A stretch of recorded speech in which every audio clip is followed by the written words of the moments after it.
Livre de Malachie. L'auteur est Malachie. Le thème abordé, les procès du formalisme. La date de rédaction est au 5e siècle avant Jésus-Christ. Le nom de Malachie veut dire « mon messager ». C'est peut-être une abréviation de « messager de l'Éternel », à part la signification de son nom. On ne sait rien de Malachie. Ce dernier livre de l'Ancien Testament prophétise le ministère de Jean-Baptiste, qui est rapporté au début du Nouveau Testament. Malachie développe ses thèmes principaux. La corruption des prêtres, les transgressions commises sur le plan familial, la cupidité et les endieux des offrandes qui lui reviennent. Puis il répond aux questions de ses interlocuteurs en confirmant les premières prophéties. Cette forme de discussion dialectique deviendra plus tard très courante dans le judaïsme. Le livre peut être divisé en 6 sections. L'inconscience d'Israël devant l'amour de Dieu. La protestation des sacrificateurs accusés d'avoir méprisé le nom de l'Éternel. Les péchés d'Israël commis les uns contre les autres et dans le cadre familial. La prophétie sur Jean-Baptiste, le précurseur. 2 groupes marquants des tendances opposées en Israël. L'avènement du jour de l'Éternel, retour de Christ. Livre de Malachie, chapitre 1. Oracle, parole de l'Éternel à Israël par Malachie. Je vous ai aimé, dit l'Éternel. Et vous dites, en quoi nous as-tu aimés? Ésaü n'est-il pas frère de Jacob? Dit l'Éternel. Cependant j'ai aimé Jacob, et j'ai eu de la haine pour Ésaü. J'ai fait de ses montagnes une solitude. J'ai livré son héritage aux chacals du désert. Si Édom dit, « Nous sommes détruits, nous relèverons les ruines », ainsi parle l'Éternel des armées. Qu'ils bâtissent, je renverserai, et on les appellera pays de la méchanceté.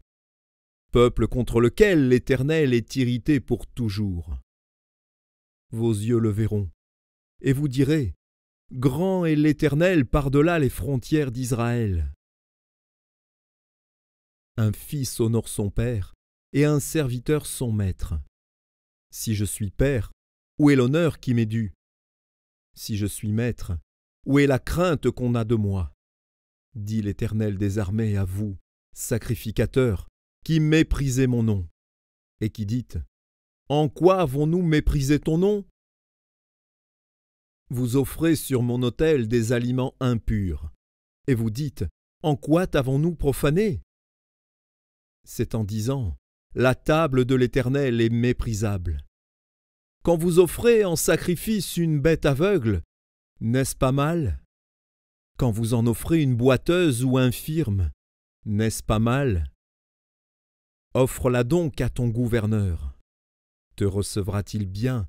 Te fera-t-il bon accueil? Dit l'Éternel des armées.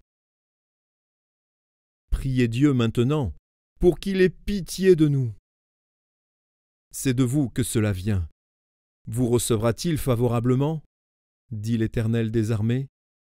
Lequel de vous fermera les portes, pour que vous n'allumiez pas en vain le feu sur mon autel? Je ne prends aucun plaisir en vous, dit l'Éternel des armées, et les offrandes de votre main ne me sont point agréables. Car depuis le lever du soleil jusqu'à son couchant, mon nom est grand parmi les nations, et en tout lieu on brûle de l'encens en l'honneur de mon nom et l'on présente des offrandes pures. Car grand est mon nom parmi les nations, dit l'Éternel des armées. Mais vous le profanez, en disant, la table de l'Éternel est souillée, et ce qu'elle rapporte est un aliment méprisable.